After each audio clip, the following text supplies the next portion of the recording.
بسم اللہ الرحمن الرحیم۔ ہمارا آج کا موضوع انتہائی اہم اور حساس موضوع ہے۔ قرآن کریم اللہ کا پاک کلام جو لاریب ہے، جو ہدایت ہے، جو روشنی ہے، اور جس کا ایک ایک لفظ، ایک ایک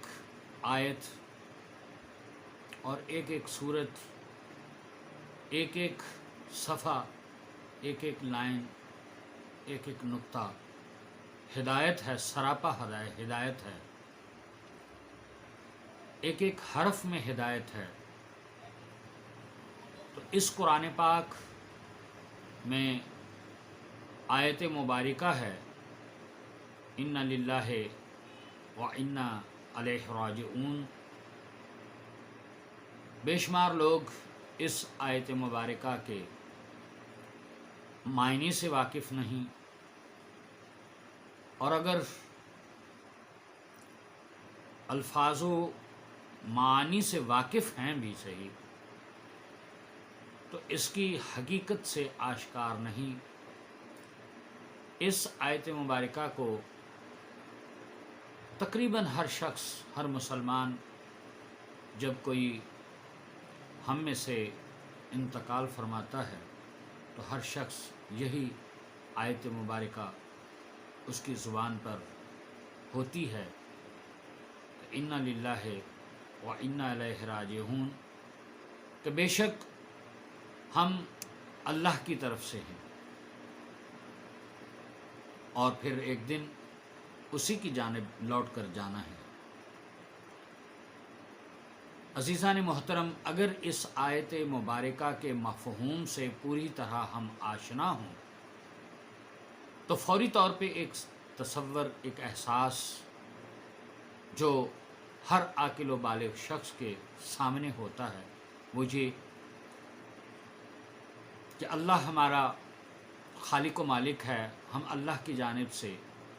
اس دنیا میں آئے اور ایک دن اس دنیاوی حیات کو مکمل کر کے، یا اس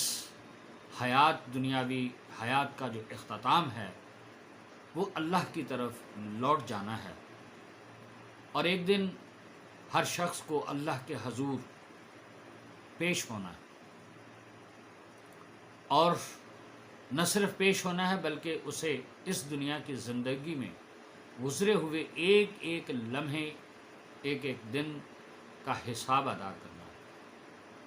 اللہ کے حضور۔ اب یہ میں ایک عام سطحی بات کر رہا ہوں، حالانکہ اس کے اوپر کہ مرنے کے بعد روز حشر کو جب ایک انسان دوبارہ اٹھایا جائے گا اور حضرت آدم علیہ السلام سے لے کے قیامت تک کے تمام لوگ جو ہیں، تمام امتیں ہیں، تمام گروہ ہیں، تمام قومیں ہیں، ہر طرح کے لوگ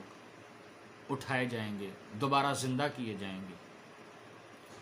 اور پھر اپنے رب کے حضور پیش ہوں گے۔ اس کا مفہوم کیا ہے؟ یہ ایک الگ موضوع ہے۔ ایسا ہرگز نہیں کہ انسان زندہ کیے جائیں گے اور معاذ اللہ کسی مقام پر اللہ تعالیٰ جلوہ افروز ہوں گے، دنیا ان کے سامنے پیش کی جائے گی۔ اللہ کا یہ تصور ہی باطل ہے، یہ سوچ ہی باطل ہے، یہ فکر ہی غلط ہے۔ اللہ کی ذات بابرکات، وہ ذات اقدس ہے کہ جو کسی انسان کو نظر نہیں آ سکتی،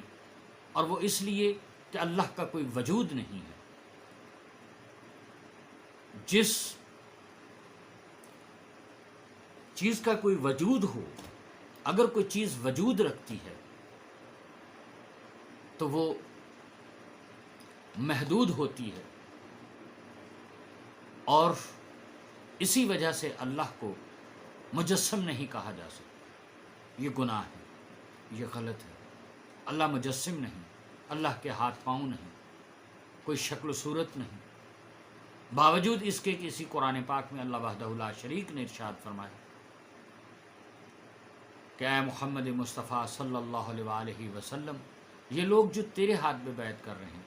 یہ دراصل اللہ کے ہاتھ پہ بیعت کر رہے ہیں، اور اپنے ہی ہاتھوں کا ذکر کرتے ہوئے اللہ وحدہ لا شریک اس طرح بھی بندوں کو پیغام دیتے ہیں کہ یاد کرو اس دن کو جب ہم نے آدم کو اپنے دونوں ہاتھوں سے بنایا۔ تو یہ جو اللہ کے ہاتھوں کا تصور ہے، یہ اللہ کے حضور پیش ہونے کا تصور ہے، وہ عام معنوی طور پہ نہیں ہے۔ اس کی یہ صورت نہیں ہے کہ اللہ کے معاذ اللہ واقعتاً کو ہاتھ ہیں، پاؤں ہیں، جسم ہے، وجود ہے، آنکھیں ہیں، زبان ہے جن سے وہ کلام کرتا ہے، بلکہ اللہ وحدہ لا شریک کی ذات اقدس وہ ذات ہے کہ جو مجسم ہو ہی نہیں سکتی۔ جسم کے لیے محدود ہونا، کتنا بھی جسم ہو اس کا حدود اربع ہوگا، اور اللہ کی ذات اقدس وہ ذات ہے کہ جو ہر جا موجود ہے، جو ہمیشہ سے ہے اور ہمیشہ تک ہے۔ اب نہ اس شروع کے ہمیشہ کا کوئی ادراک ہے ہمیں اور نہ آخر کے، بلکہ وہی اول وہی آخر، اور اس کا آخر ہونا ختم ہونا نہیں ہے اور اس کا اول ہونا شروع ہونا نہیں ہے۔ وہ ہمیشہ سے ہے، وہ ہمیشہ ہو۔ اللہ وحدہ لا شریک کے بارے میں یہ تصور وحدانیت اور عقیدہ توحید کے برخلاف کہ اللہ کا کوئی وجود ہے، لیکن یہ اپنی جگہ پہ ہے، درست بات ہے کہ ہر انسان ایک دن اپنے رب کو جواب دے ہے۔ اب اس کا طریقہ کار کیا ہوگا، اسی بنیاد پر میں نے عرض کیا کہ یہ ایک الگ موضوع ہے، اس کے لیے بہت وقت چاہیے، لیکن آج کا جو ہمارا موضوع ہے کہ ہر انسان کو کل نفس ذائقۃ الموت، ہر انسان کو موت کا ذائقہ چکھنا ہے، اور یہاں بھی موت کا مطلب فنا نہیں ہے۔ کون کہتا ہے کہ موت آئی تو مر جاؤں گا؟ میں تو دریا ہوں، سمندر میں اتر جاؤں گا، میں تو دریا ہوں، سمندر میں اتر جاؤں گا۔ یہ انتقال ہے، منتقل ہونا ہے، جہان فانی سے جہان باقی کی طرف انتقال فرما دیا، منتقل ہونے سے نقل مکانی جیسے کا۔ تو اس جہاں کو چھوڑ کے اگلے جہاں کی طرف چلے جانا، یہ انتقال ہے۔ اسی لیے اللہ وحدہ لا شریک نے اپنے پاک کلام میں یہ نہیں کہا کہ ہر شخص کو موت آئے گی تو وہ فنا ہو جائے گا، ہر شخص موت کا ذائقہ چکھے گا۔ ہماری روزمرہ کی نیند بھی ایک طرح کی موت ہے کہ جس کے بعد ہم بیدار ہوتے ہیں۔ سونے کے بعد جب انسان گہری نیند میں چلا جاتا ہے تو اسے کچھ معلوم نہیں ہوتا کہ وہ کہاں ہے، کس عالم میں ہے، اور اس کے ارد گرد کیا ہو رہا ہے، یعنی ایک عالم مدہوشی ہوتا ہے، وقتی طور پر اپنے ارد گرد سے کٹ جانا اور ایک عالم خواب میں چلے جانا۔ یہ چونکہ معمولی اور عارضی بات ہوتی ہے، روزمرہ کی بات ہوتی ہے، اس کی اتنی وہ شدت بھی نہیں ہے۔ بعین ہی موت بھی جب انسان کے جسم کا اس کی روح سے رشتہ ختم ہوتا ہے، الگ ہوتی ہے روح انسان کے جسم سے، تو اس کا نام موت کا ذائقہ چکھنا ہے، اسی کو ہم موت کہتے ہیں۔ ہم اس کو قبر میں اتار کے آ جاتے ہیں، لیکن چند لمحے نہیں گزرتے کہ حساب والے فرشتے، جس کے لیے اب نہ وقت ہے اور نہ اس تفصیل میں جانا بہتر ہوگا، اور یہ بھی ایک الگ موضوع ہے کہ مرنے کے بعد انسان کے ساتھ جو قبر میں اس کے عقائد کے حوالے سے جو حساب ہوگا، سوال جواب ہوں گے، من ربوں کا، من رسولوں کا، من دینوں کا، من اماموں کا. تو یہ سوالات اپنی جگہ پہ، یہ حساب کتاب وہ کب ہوگا؟ جب ہم اس کو دفنا کے واپس آتے ہیں، اس کو اٹھا لیا جائے گا قبر کے بند ہونے کے بعد، اور اس کا حساب کتاب شروع ہوگا. یہ ایک الگ موضوع ہے، یہ پھر آگے بہت طویل بیان طلب موضوع ہے، لہٰذا اس سے بھی ہم کنارہ کشی اختیار کرتے ہوئے اس سے قطع نظر اپنے اصل موضوع کی طرف آتے ہیں، جو آج کا موضوع ہے کہ یہ انسان جو ایک دن اللہ وحدہ لا شریک کے حضور پیش ہوگا اور اپنے کیے کا حساب دے گا، اگر یہ احساس اس طرح ہو جس طرح کہ ہم ایک دن اپنی آنکھوں کے سامنے ہم لوگ کسی عزیز کو قبر میں اتارتے ہیں اور اتارنے کے بعد وہ سارا منظر اپنی آنکھوں سے دیکھتے ہیں، تو جو احساس اس دن ہوتا ہے کہ آخر ایک دن ہم نے بھی مر جانا ہے، وہ احساس اگر ہمیشہ باقی رہے تو انسان نہ تو اپنے رب سے غافل ہو سکتا ہے، نہ اپنی ذمہ داریوں سے، نہ اپنے فرائض سے، اور نہ اس بات سے کہ یہ جو زندگی میں گزار رہا ہوں اس کا اللہ کو ایک دن جا کر حساب دینا ہے. تو یہ ہے حساسیت آج کے اس موضوع کی کہ ایک دن ہر شخص کو اپنے رب کی طرف واپس لوٹ کر جانا ہے اور اپنے اس دنیاوی زندگی کے لمحے لمحے کا حساب اپنے رب کے سامنے دینا ہے، جواب دے انسان. تو یہ جواب دہی اور یہ جو حساب کتاب ہے اس کا کیا طریقہ کار ہے، وہ کیسے ہوگا، یہ پھر الگ موضوع ہے. ہمارا جو آج کا موضوع کہ حساب دینا، اگر یہ احساس ہم ہمیشہ اپنے ساتھ رکھیں، ہمارے دل میں ہو، ہماری سوچوں میں ہو، ہماری فکر میں ہو، تو کیا کوئی شخص جس کو یہ علم ہو، یہ احساس ہو کہ اپنے رب کے حضور ایک ایک لمحے کا حساب دینا ہے، وہ اللہ کی رضا و منشا سے باہر ہو سکتا ہے؟ کبھی نہیں، ہرگز نہیں. اور یہی وہ وجہ ہے کہ جو جتنا یہ احساس رکھتا ہے وہ اتنا اللہ کے نزدیک ہوتا ہے. اور وہ جلیل القدر ہستیاں کہ جو اللہ کی مقرب ہستیاں تھیں، اور ایسی مقرب ہستیاں، اللہ کی ایسی پیاری ہستیاں کہ جن کی اطاعت کا دوسرے لوگوں کو حکم دے دیا اور جن کی فرما برداری کا دوسری دنیا کو حکم دیا گیا، اور جن کی زندگیوں کو دیکھ کر اپنی زندگیوں کو گزارنے کا حکم دیا گیا. تو برادران اسلامی، جب ہم نے ایک دن اس دنیا کو چھوڑ کر آخرت کی طرف جانا ہے تو پھر ہمیں اپنی آخرت کی فکر ہونی چاہیے. آج انسان اپنی سیاسیات میں، اپنی معاشیات میں، اپنی مصروفیات میں، اور حتیٰ کہ اپنی دینیات میں اس قدر الجھا ہوا ہے اور اس قدر مصروف ہے کہ اس کو آخرت کی فکر نہیں. اور میں اکثر کہتا رہتا ہوں کہ آج ہمارا دین بھی ہمارے لیے ایک رواج بن گیا ہے، فیشن ہے، ایک عادت ہے.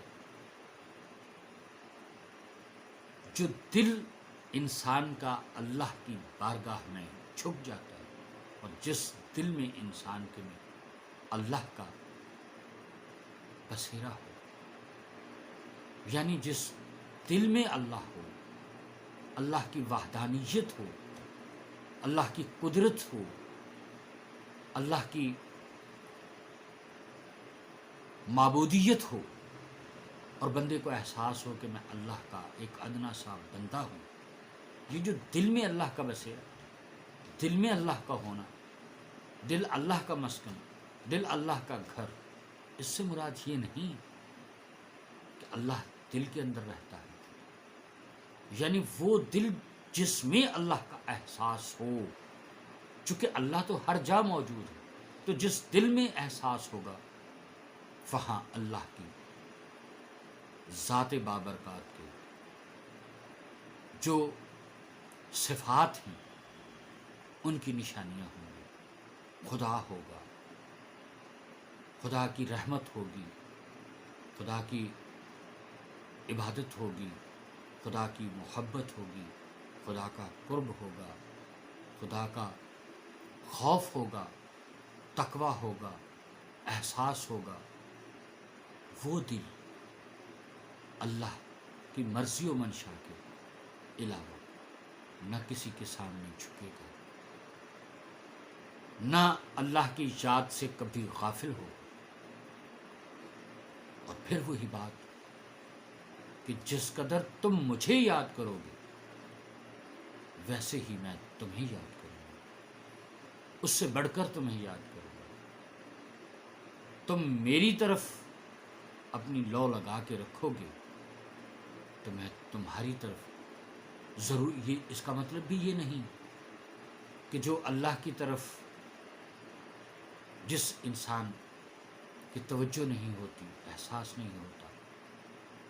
اللہ اپنے خالق ہونے سے، اپنے رازق ہونے سے اور اس بندے کا رب ہونے سے بری الذمہ ہوتا ہے۔ جو اللہ کو یاد کرتا ہے اس کے لیے بھی وہ رب ہے، اور جو یاد نہیں کرتا اس کے لیے بھی وہ رب ہے۔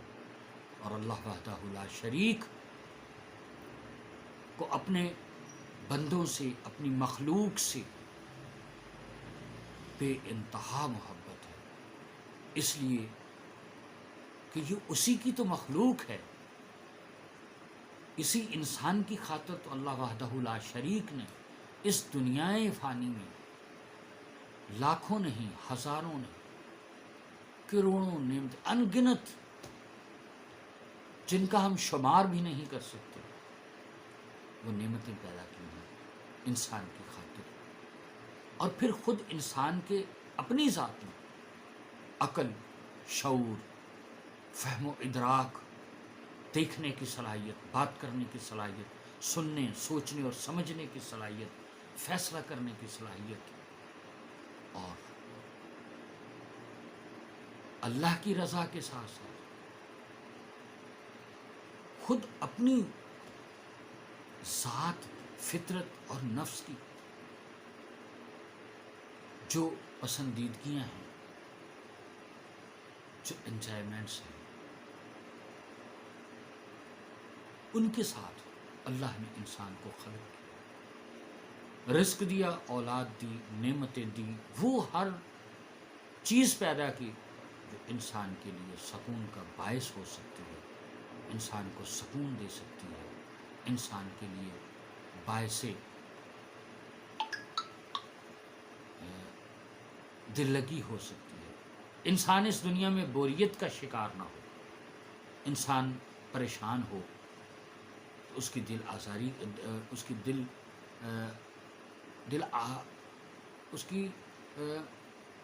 دل آزاری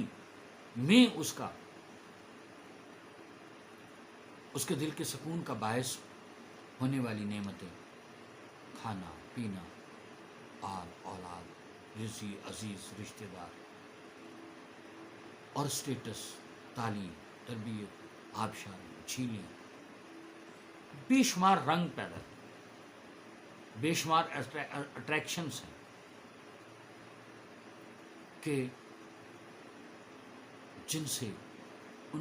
اس کے دل کے بہلاوے کا سامان ہو انسان کی آزمائش بھی اسی لیے ان چیزوں کو قرار دیا گیا۔ تمام نعمتیں آزمائش ہیں، لیکن بالخصوص وہ جو تمام نعمتوں سے انسان کو سب سے بڑھ کر پیاری ہوتی ہے، مال ہے، دولت، مال ایک چیز، اولاد، اور پھر اس کی اپنی جان، مال، اولاد، جو سب سے زیادہ انسان کو جن سے پیار ہوتا ہے فطرت میں، اور اس دنیا کی دیگر نعمتیں جو ایک طرف تو اس کے دل بہلاوے کا کام کرتی ہیں اور دوسری طرف اس کے لیے آزمائش ہے کہ ان نعمتوں میں، ان خوشیوں میں، اس دنیا داری میں انسان اپنے رب کو تو نہیں بھول جاتا اور کس قدر یاد رکھتا ہے۔ تو برادران اسلامی، یہ احساس، کوئی رشتہ ہو، کوئی ناتا ہو، کوئی بھی آپ کے پولیس ہوں، دوست ہوں، احباب ہوں، رشتہ دار ہوں، خون کا رشتہ ہو، دوستی کا رشتہ ہو، کوئی بھی، جب تک احساس نہیں ہوگا، آپ کسی کے ملازم ہیں یا آپ آفیسر ہیں یا آپ کاروباری ہیں، بزنس مین ہیں، عالم دین ہیں، جو بھی سورس آف انکم ہے اور جو بھی آپ کی کوالٹیز ہیں، جو بھی آپ کا منصب ہے، جو بھی آپ کا پیشہ ہے، آپ کس قدر اس کے ساتھ سچے ہیں، اپنے ارد گرد کے لوگوں کے ساتھ کس قدر سچے ہیں، یہ ہے جو حقیقی طور پر دین کا تقاضا ہے۔ اللہ کی رضا و مرضی کے مطابق اپنی دنیاوی زندگی کو ڈھالنا اور اللہ کی مرضی و منشا کے مطابق زندگی گزارنا، اور اس کے لیے اللہ کی طرف سے بھیجے گئے ہادیان برحق کو ماڈل قرار دینا، ان کو دیکھ کر ان کے طرز زندگی کے مطابق اپنی زندگیوں کو سنوارنا، ان کے اسوائے حسنہ کے مطابق اپنی زندگی گزارنے کی کوشش کرنا، یہی بندگی ہے، یہی دین ہے، یہی اسلام ہے، یہی انسانیت ہے، اور یہی انسان کا کمال ہے، اور یہی آخرت کے لیے کامیابی کا سامان ہے۔ اللہ آپ ہم سب کو اپنے فضل و کرم سے نوازے۔ اللہ تعالیٰ آپ کو خوش رکھے، ہمارے ملک پاکستان کو اللہ تعالیٰ مشکل حالات سے گزارے اور ہم سب پر اپنا فضل و کرم فرمائے۔ آمین ثم آمین۔